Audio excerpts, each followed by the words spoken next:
From generation to generation, your word endures. Amen. So be it. You say you have nothing? That is a lie. I know that sounds harsh. I know you might be looking at a bank account that is flashing red, or a stack of bills on your kitchen table that feels like a mountain you can't climb. Yivarechecha Adonai vishmerecha, Yael Adonai panav eilecha vichuneka. You feel the weight in your chest, the nothingness that keeps you up at night. But I am here to tell you, with the weight of 5,000 years of wisdom behind me, that as long as you keep telling that lie, God has nothing to bless. You see, the Creator of the universe does not pour His bounty into a vacuum. He does not rain down gold into a void. Divine law dictates that blessing requires a vessel, a keli. If you sit in your room, paralyzed by fear, crying out that you are empty, you are essentially telling the Almighty that there is no place for His light to land. You are closing the door on the very miracle you are praying for. To say, "I have nothing," is not just a mistake. It is an insult to the potential He placed inside you before you drew your first breath. We often think money starts in the wallet or the stock market. We think it starts with a loan from a bank. But in the Hebrew tradition, we understand a concept called ayin. It translates to nothingness, but not the nothingness of a desert. It is the nothingness of a seed before it breaks open. It is a space of infinite potential. When you feel you have nothing, you are actually standing at the precise coordinate where creation begins. But you cannot stay there. You must offer the Creator something to work with. This is the barrier that keeps so many good, faithful people trapped in poverty. They wait for a windfall, while ignoring the oil already sitting in their house. I am Rabbi Ariel. I am not a financial advisor in the way the world defines it. I don't care about hacks or get-rich-quick schemes that wither under the sun. I am here to serve as your Torah wealth mentor. My life's work is to remind you of a heritage, a spiritual DNA that has allowed my people to flourish in the most hostile environments on earth, from the wandering in the Sinai desert to the heights of modern industry. For us, wealth has never been about a luxury car or a bigger house. Wealth is a responsibility. It is tikkun olam, the duty to repair the world. You cannot feed the hungry with an empty hand. You cannot build a community with a broken spirit. We seek prosperity so that we can be the hands of God on this earth. In the next few minutes, I am going to show you what I call the widow's secret. It is the exact formula found in our sacred texts that reveals how to find your hidden oil when your bank account says zero. We are going to stop looking at what you lack and start looking at what you possess. When you look at that huddle of bills on your desk, or the empty space where your savings used to be, a voice in your head likely whispers the most destructive lie of our modern age. I can't start because I don't have any capital. This thought is a cage. It paralyzes men and women in their prime, making them feel like they are standing outside the gates of prosperity simply because they lack a plastic card or a high credit score. But if you look at the world through the lens of the Torah, you will see that this capital the world worships is merely a shadow. Let's go back to the very first startup in human history. When the Creator formed Adam, the first human and the first steward of the earth's resources, what material did he use? He used the dust of the ground. Think about that for a moment. Dust is the cheapest, most abundant, and most ignored substance on the planet. It has no market value. If Adam were a business plan today, no bank would fund him because his initial investment was zero. Yet, that dust became the master of the world. Why? Because the value didn't come from the dust, the physical material. The value came from the neshama, the breath of God, that was breathed into it. Your capital is not the numbers in your bank account. It is the breath inside you. It is your ability to think, to solve a problem for another human being, and to act with integrity. Modern culture has tricked you into believing that the dust, the money, is what creates the breath, the life, business. The Torah tells us the exact opposite. It is your spirit and your wisdom that give life to the dust. If you have a brain that can function and a heart that can serve, you are already wealthy. You just haven't converted that wealth into currency yet. If you believe that a lack of cash is your primary obstacle, you have fundamentally misunderstood the nature of creation itself. You are waiting for a blessing of gold to fall from the sky, while the Creator is waiting for you to use the blessing of breath He already gave you. The most successful people in my community didn't start with a trust fund. They started with a holy hunger and a realization that their mind was the only factory they truly needed. If you think capital is your problem, you're looking at the ground when you should be looking at the source. But how do we actually turn that internal breath into a reality that pays the rent? We have to understand the ancient architecture of a vessel. To move from nothing to something, we must understand a fundamental distinction in Hebrew thought. There is yesh me ayin, creating something out of absolute nothingness. This is a miracle reserved only for the Almighty. But for us, His partners in creation, there is yesh me yesh, creating something from something. The secret to generating money when you feel you have nothing is to realize that you always have something. You are just calling it by the wrong name. The primary reason people stay stuck in poverty is not a lack of money. It's the lack of a vessel, or what we call a keli. Think of God's blessing like a heavy, life-giving rain. It falls on everyone, but if you go out into the rain with your hands flat, the water just runs off. If you go out with a cup that has a hole in the bottom, it stays empty. To hold the blessing of wealth, you must build a vessel that is strong and leak-proof. What is this vessel?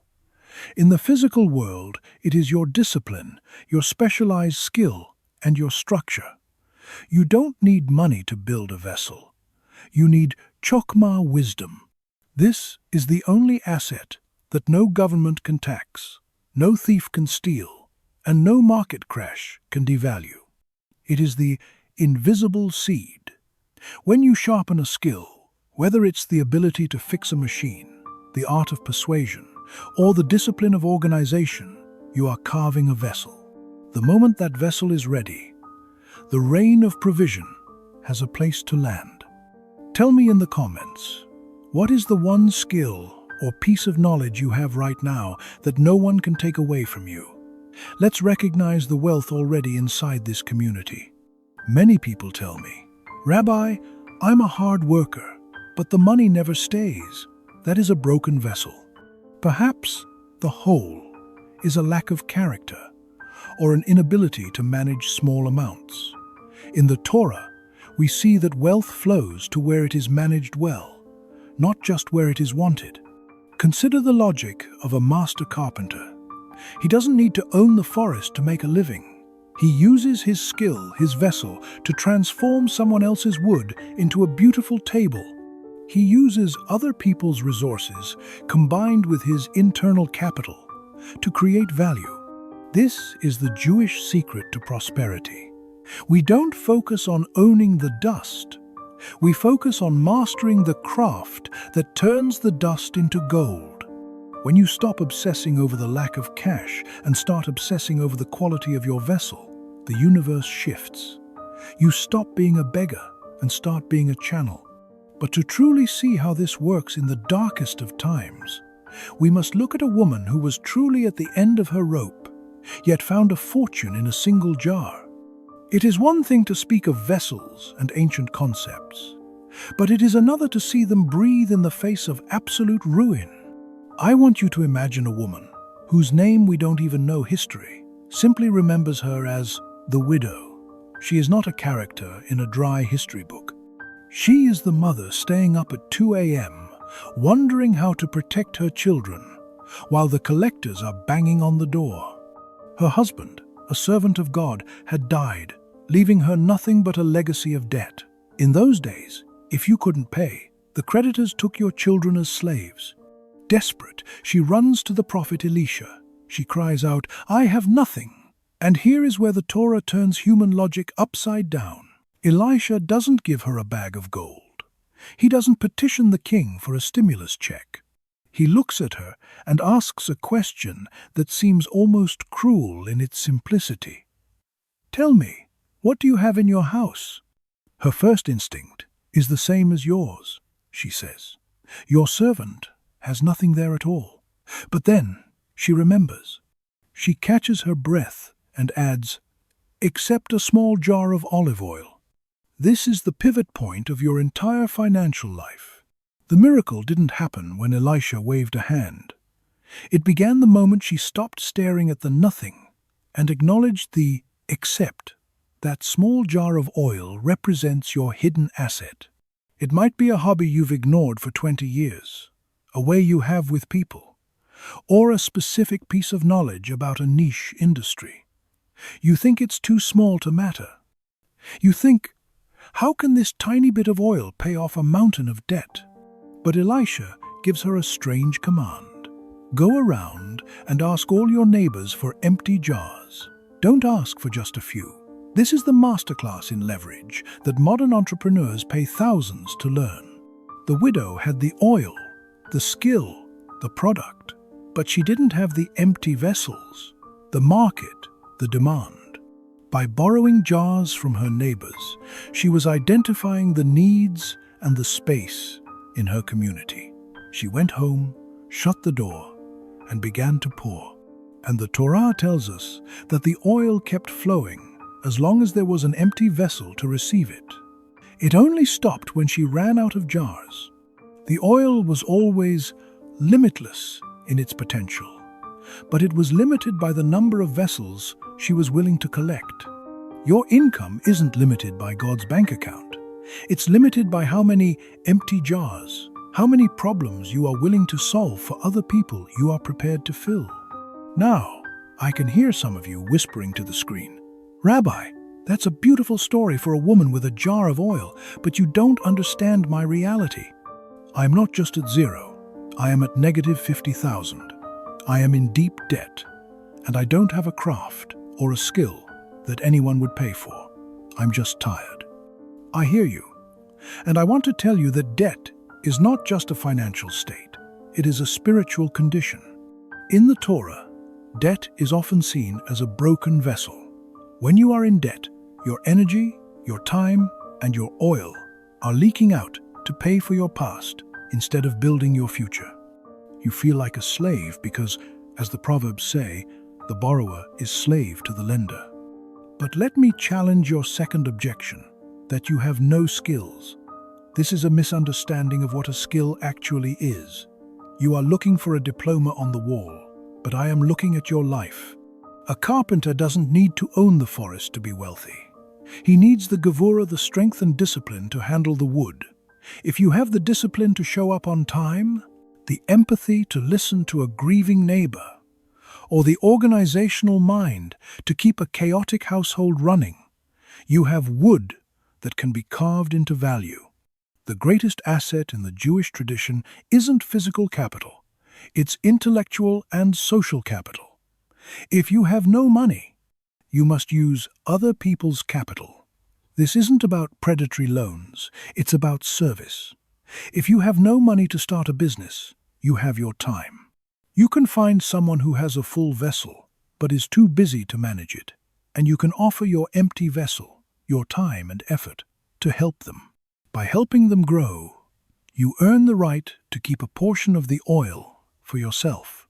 This is how the greatest empires were built, not by people who had everything, but by people who were willing to be the most reliable vessels for someone else's vision until they had enough to pour their own. Which of these two barriers feels more like a wall for you right now? Is it the broken vessel of debt, or the feeling that you don't have a jar of oil, a skill, to start with? Let's discuss this in the comments below. I want to hear your struggle so we can look for the accept together. Being poor is a temporary state of the pocket. Being broke is often a temporary state of the mind. But poverty is a spirit that tells you that you are a victim of your circumstances. To break that spirit, you don't need a miracle from heaven. You need to apply gevurah, the discipline, to stop digging the hole deeper, and the courage to look at your small jar with respect. You are never starting from nothing if you are starting with God. You are simply starting from the invisible seed. The realization that you are not a victim of your circumstances, but a partner in creation, is a heavy and beautiful weight to carry. Once you stop looking for a rescue and start looking for a vessel, the path begins to clear. But I want to give you a map, a set of practical, ancient steps to navigate out of the desert of nothingness and into the promised land of enough. This is not a business plan. It is a spiritual architecture for your life. The first step is what I call the inventory of ayin. You must sit down with a pen and paper, not a screen, but something physical, and list 10 things you possess that are not money. We often ignore our greatest assets because they don't have a price tag. Do you have a relationship with someone who trusts you? That is social capital. Do you have a deep sense of empathy because of the pain you've survived? That is emotional capital. Do you have an hour of silence after the kids go to bed? That is time capital.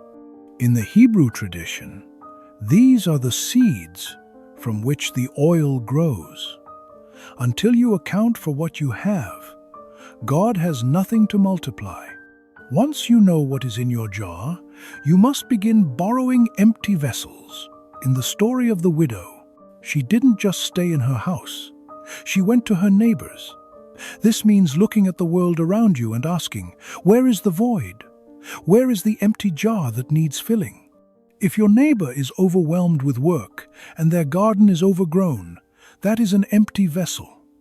If a local business has a terrible website but a great product, that is an empty vessel.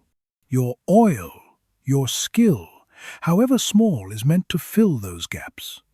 You don't need a building or a loan. You need a neighbor with a need. As the oil begins to flow, you must implement the most counterintuitive rule of all, the law of 10%, or ma'aseh. You might say, Rabbi, I only have $10. I can't afford to give one away. My friend, you cannot afford not to. When you give the first tenth, you are declaring to the universe and to your own soul that you are a channel, not a Dead Sea. The Dead Sea is dead because it only takes water in and never lets it out. By giving, you keep the flow open. It confirms that you trust the source more than the currency. But to keep this flow from consuming you, you must adopt the Shabbat mindset. The world will tell you to grind 24/7 until you burn out. The Torah tells you to work with everything you have for 6 days, but on the 7th, you stop. You detach from the dust and reconnect with the breath. This rest isn't just a break, it's a reset for your wisdom. It prevents your work from becoming your idol and keeps your vessel from cracking under the pressure of greed. Finally, you must master one craft. Don't try to fill every jar in the city at once. Be the person who pours the best oil into one specific kind of vessel. Whether you are cleaning houses, coding software, or teaching children, do it with kavanah, with holy intention. When you are the best in a small niche, the world will beat a path to your door, and your small jar will never run dry. As we close this time together, I want you to take a deep breath. Feel that capital inside your lungs. You are not a slave to poverty. You are not a mistake of the economy. You are a child of the King, and the King does not want his children to live in fear of a balance sheet. He wants you to be his partner in the ongoing work of creation. The secret of the widow wasn't that she was special, it was that she was obedient. She stopped saying, I have nothing, and started pouring what she had. Today I am asking you to do the same. May you find the oil in your house that you've been overlooking. May you have the courage to ask for empty jars and the discipline to fill them with excellence. and may the Creator of all things bless the work of your hands until your cups overflow, not just for your own sake, but so you can be a blessing to everyone you meet.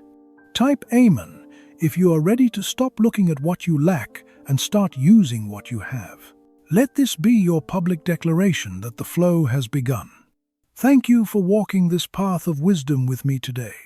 If this message stirred something in your soul, I invite you to join our community here. Subscribe to Tai Chindu Thai, and let us continue to uncover the ancient keys to modern prosperity together. Until next time, stay wise, stay faithful, and remember, the oil only stops when you stop bringing the vessels. Shalom Aleichem. Peace be unto you.